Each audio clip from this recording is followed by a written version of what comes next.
케네스에긴 시외학교 시청자 여러분 안녕하십니까? 오늘은 이제 137강입니다. 137강의 제목은 손자의 첫 돌, 영적 성장과 치유. 손자의 첫 돌, 영적 성장과 치유. 이런 제목으로 말씀드리겠습니다. 요절 말씀은 신약성경의 베드로전서 2장 2절 말씀입니다. 갓난아기들 같이 순전하고 신령한 저들을 사모하라. 아멘. 사랑하는 환우 여러분, 이제 12월도 중순에 접어들었습니다. 12월은 한 해의 마지막 달이잖아요. 그래서 사람에 따라서는 참 즐겁기도 하고 또 슬프기도 한 그런 달이라고 생각합니다. 저 입장에서는 12월이 너무도 귀하고 좋은 달입니다. 무엇보다 저를 구원하신 우리 구주 예수 그리스도의 성탄이 있는 달이죠. 그리고 저의 결혼 기념일도 12월입니다. 얼마나 기쁘고 좋은지요. 그런데 무엇보다도 저의 둘째 손자가 바로 이 달에 태어났기 때문에 저는 12월을 굉장히 좋아하게 되었습니다.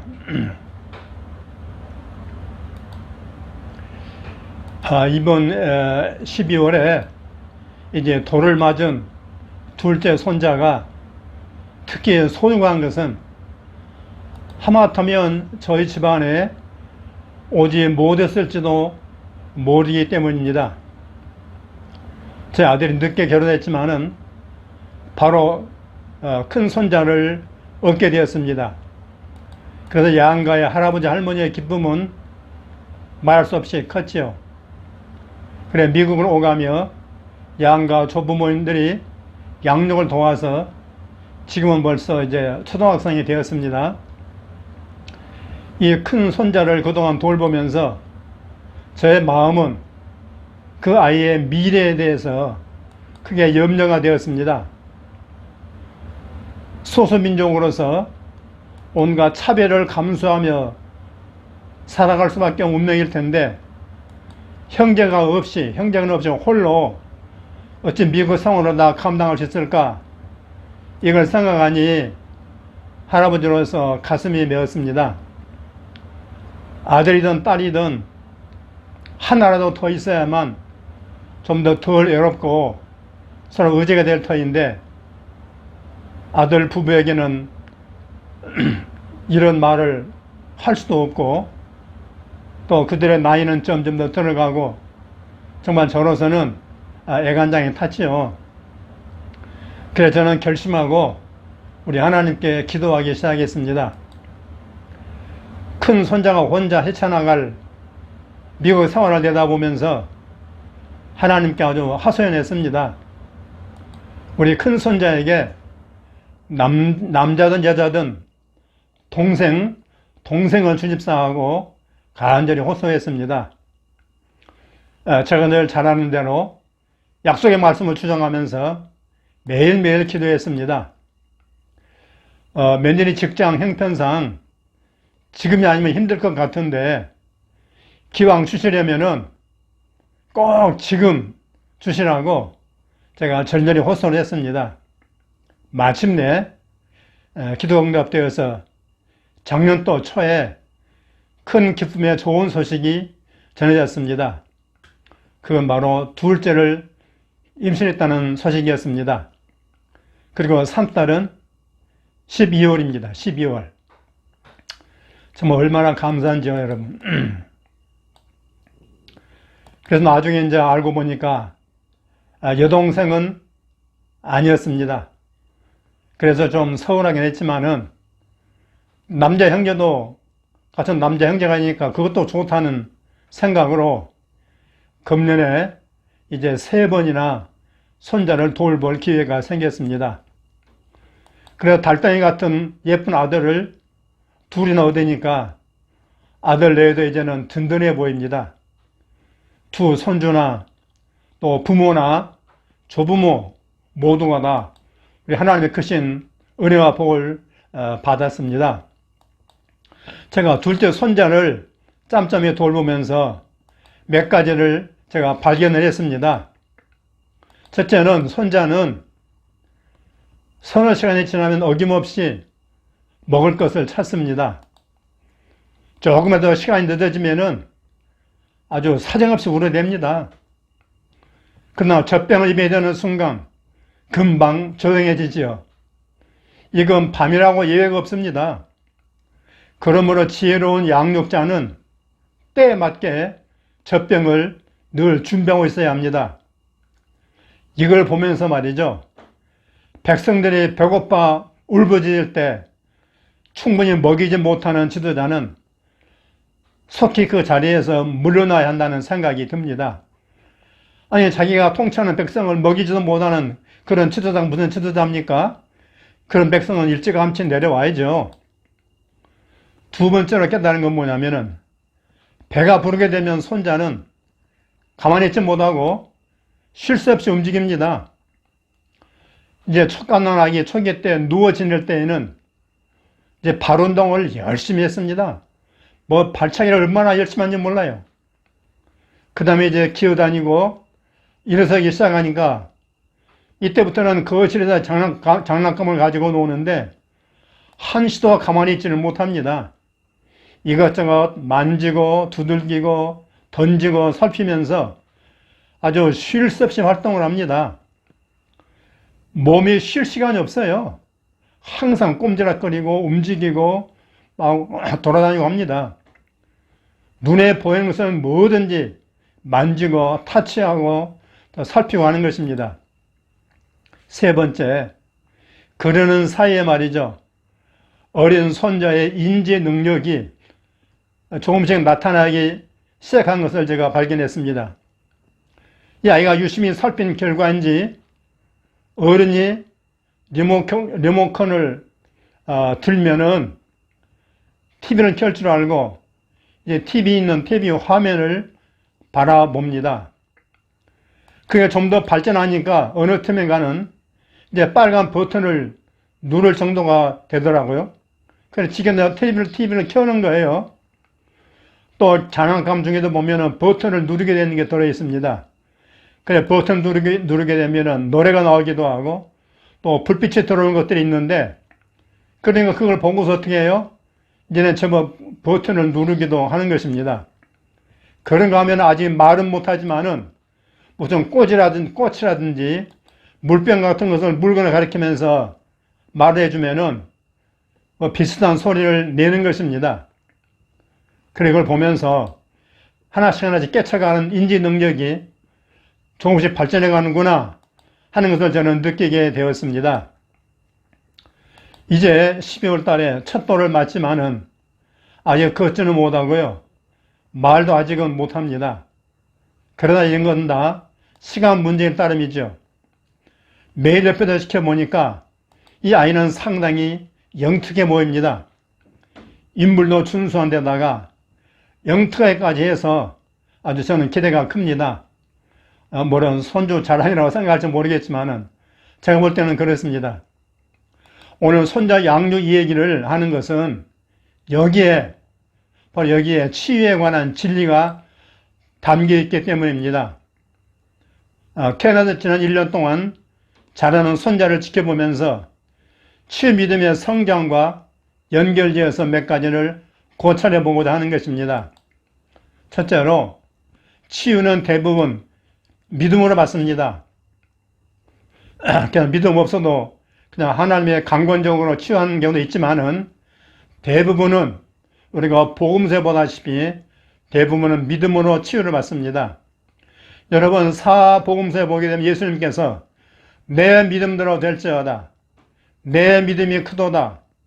내 믿음이 너를 구원하였느니라. 여기 구원이라는 말은 영원 구원을 말하는 게 아니고 치유받았다 그런 뜻입니다.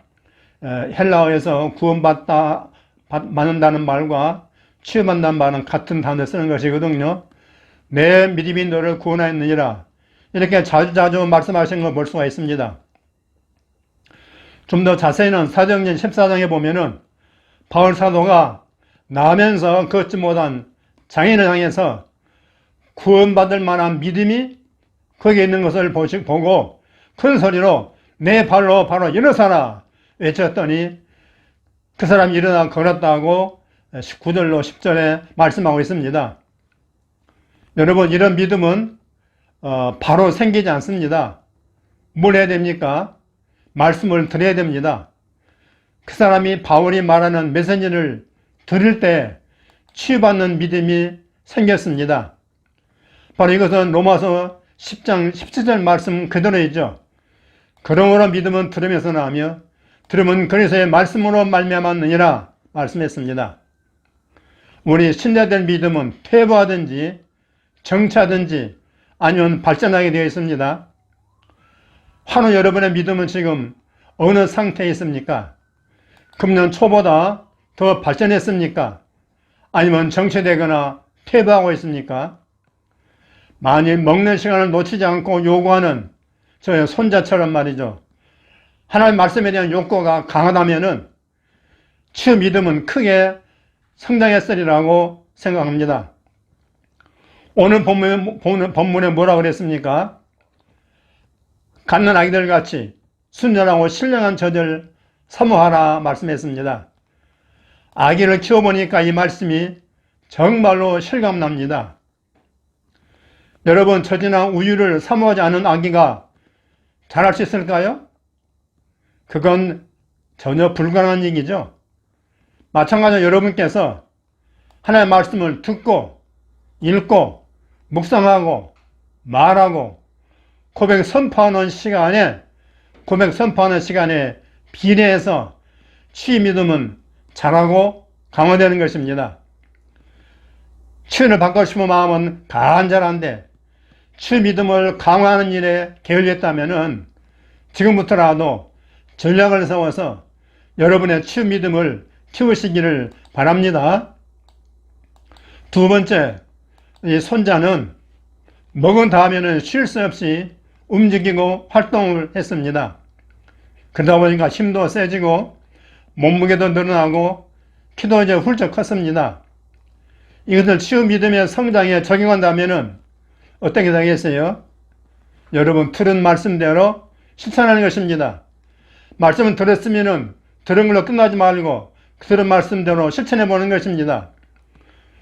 몸이 아파 죽을 지경이라는 등 부정적인 말은 절대 금해야 됩니다. 또 염려나 불안, 두려움 등 부정적인 감정을 거부해야 됩니다. 그리고 적극적으로 치유 말씀을 고백하고 선포하는 일을 지속적으로 해야 되는 것입니다. 그리고 치유에 도움되는 것과 방해되는 것을 잘 구별하는 지혜가 절대 필요합니다. 특별히 말이죠. 제가 강조하고 싶은 것은 치유 말씀 고백과 선포는 치유를 받기 위한 적극적인 행동이라는 사실을 여러분 명심하시기를 바랍니다. 세 번째, 손자는 돌이 가까워질수록 인지 기능이 점점 발달하는 것을 느끼게 되었습니다. 양육자의 행동에 아이가 반응을 보이는 것입니다. 말이며 행동이 하나씩 이제 정상인을 닮아가는 것입니다. 이제 비로소 사람이 되어가는 것이죠. 여러분, 사실 알고 보면 이런 인지 기능들은요, 이미 그 아이가 태어났을 때 이미 천부적으로 그 아이의 내부에 다 받은 것들입니다. 그 내부에 잠재되어 있는 것들이란 말이죠. 말하는 능력이요? 이미 그에게 내재해 있는 것입니다. 그래서 때가 되면 이제 말하게 되는 것이죠. 또 두 손으로 박수도 치고 버튼이나 스위치를 누르는 것도 이미 그런 능력이 이 아이 안에 내재해 있다 이 말이에요. 또 걸을 수 있는 능력도 이미 그 안에 내재해 있는 것입니다. 그것이 때가 되면은 조금씩 나타나기 시작한다, 그런 얘기입니다. 마찬가지로 여러분, 주님께서 이미 여러분의 질병의 치유를 다 이뤄놓으셨습니다. 언제요? 2000년 전에 십자가에서 다 이뤘다 하실 때 여러분의 죄사함뿐만 아니라 질병의 치유도 다 이뤄놓으셨습니다. 그리고 그것을 이뤄놓은 치유를 어디다 갖다 놨어요? 저와 여러분의 거듭난 영 안에 넣어두셨다는 얘기입니다. 여러분, 죄의 용서가 이미 우리 안에 들어와 있듯이 질병의 치유도 이미 우리의 영 안에, 여러분의 거듭난 영 안에 들어와 있다 이 말이에요.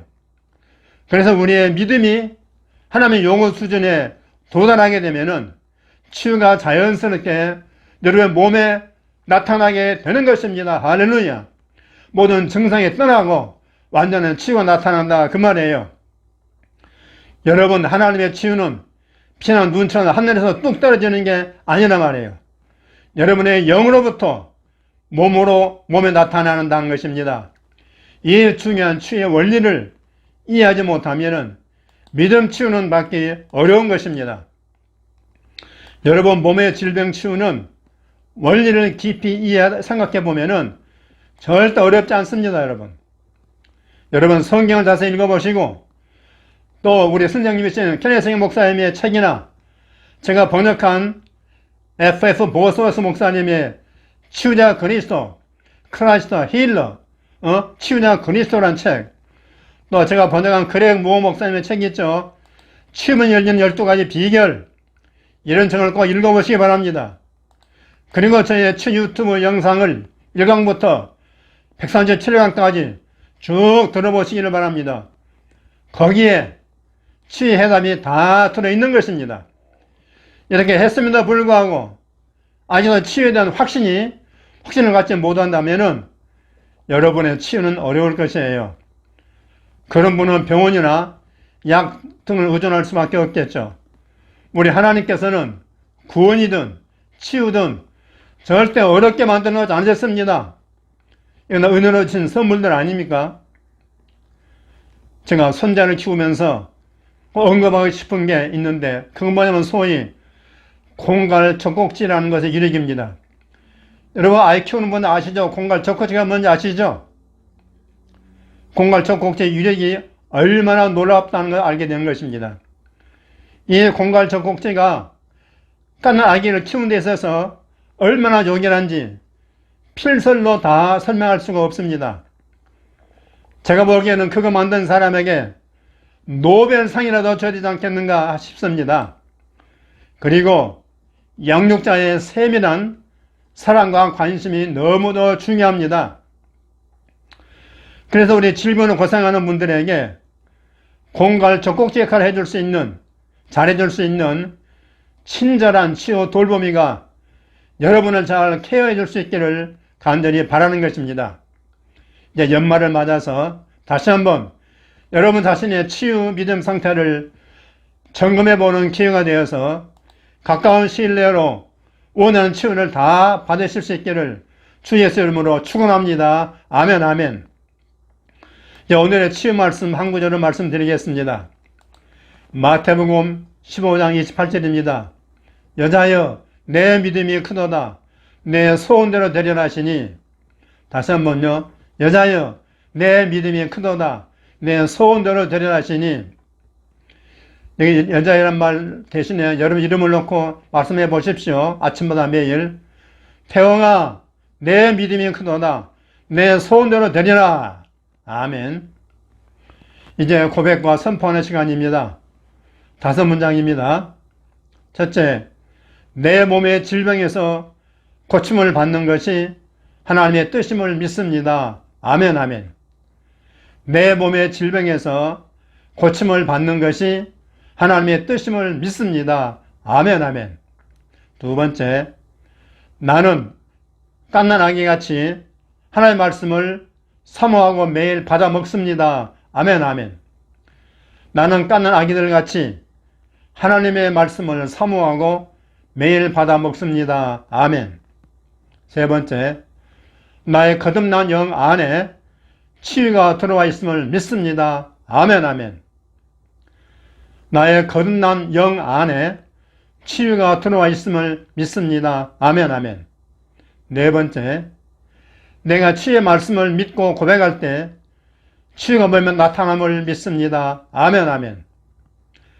내가 치유의 말씀을 믿고 고백할 때 치유가 몸에 나타남을 믿습니다. 아멘, 아멘. 다섯 번째, 예수가 채찍에 맞음으로 나는 치유를 받은 줄로 믿습니다. 아멘, 아멘. 예수가 채찍에 맞음으로 나는 치유를 받은 줄로 믿습니다. 아멘, 아멘. 여러분, 오늘 말씀을 어떻게 들으셨습니까? 오늘 손자의 첫 돌을 맞이하면서 이 아이가 자라는 육신 성장과 영적인 믿음의 성장과 치유의 성장에 대해서 비교해서 말씀드렸는데, 여러분들의 귀한 깨달음이 임하기를 간절히 바라고, 여러분 모두가 가까운 시일 내에 다 치유받기를 다시 한번 주의 이름으로 축원하고 축복합니다. 아멘, 아멘. 이제 한번 우리 치유 기도를 드리겠습니다. 다 같이 눈을 감고 기도하겠습니다. 거룩하신 아버지 하나님, 연말을 맞이했습니다. 우리 사는 환우들이 2022년도에 다 치유받기를 바랬지만은 아직은 치유받지 못하고 병중에 고통당하는 분들이 많이 계신 줄 압니다. 저희들 불쌍하게 해주십시고, 오늘 비유로 제가 손자의 돌을 맞이하면서 아이의 영적 성장을 빗대어서 우리가 치유 믿음의 성장에 대해서 말씀을 나누었습니다. 이미 우리 모든 거듭난 성도들 마음속에, 영 속에 치유가 들어있음을 믿고, 날마다 주의 말씀을 믿고 고백하고 선포하고, 주의 말씀은 날마다 먹고 마시고 그 말씀을 누리고 즐기고 고백 선포함으로 말미암아 믿음이 발전하고 믿음이 성장해서 모두가 그 믿음으로 당당하게 치유받을 수 있도록 은혜 베풀어 주시고, 모든 더러운 질병이 예수 그리스도의 보혈의 능력으로, 또 치유 말씀의 능력으로, 저희들의 믿음의 능력으로 다 치유가 되고 질병이 떠나도록 역사하시고 은혜 주시고 인도하여 주시옵시고, 이제 믿음이 지금 점점 자라서 그 백도 물이 끓는 것처럼 이제 치유가 나타날 터인데, 끝까지 믿음을 지키면서 믿음의 선한 싸움에 싸울 수 있도록, 승리할 수 있도록 은혜를 더하여 주시옵시고, 하나님께 큰 영광 돌릴 수 있는 놀라운 은혜를 허락해 주시옵소서. 감사와 찬송 영광을 주께 올려드렸고, 살아계신 우리 주 예수님 이름으로 간절히 축복하며 기도드립니다. 아멘. 할렐루야. 여러분 모두 승리하시기를 주 이름으로 축원합니다. 아멘. 할렐루야.